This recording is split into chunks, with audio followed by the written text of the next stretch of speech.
বাঁকুড়ার দক্ষিণে বাঘ, উত্তরে হাতি, দুই নিয়ে হিমশিম খাচ্ছিল বন দপ্তর। আতঙ্কে ছিল জঙ্গল লাগোয়া গ্রামবাসী। 7 দিন পরে অবশেষে চতুর্থবারের চেষ্টায় ঘুমপাড়ানি গুলিতে কাবু হলো জিনাত।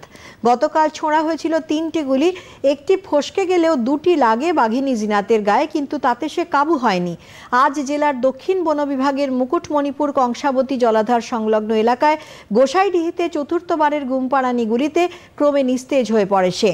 গতকাল সকালে জিনাত পুরুলিয়া ছাড়িয়ে ঢুকে পড়ে বাঁকুড়া পুরুলিয়া সীমান্তবর্তী বাঁকুড়ার গোসাইডিহি গোপালপুর এলাকায়। জাল বিছিয়ে এলাকার চারপাশ ঘিরে রাখা হয়।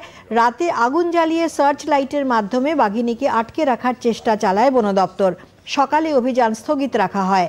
তারপরে বিকেলে শুরু হয় নতুন করে অভিযান। পুনর্বাসন কেন্দ্রে নিয়ে যাওয়া হয় তাকে। কিন্তু বাঁকুড়ার উত্তর বন বিভাগের বড়জোড়ায় পাবয়া জঙ্গলে অবস্থান করছে ৬২টি হাতির দল। মাঠে রয়েছে সবজি, নানা ফসল। হাতির তাণ্ডবে জেলার উত্তর ও পাঞ্চেত বন বিভাগে ক্ষতিগ্রস্ত হয়েছে আলুর ক্ষেত।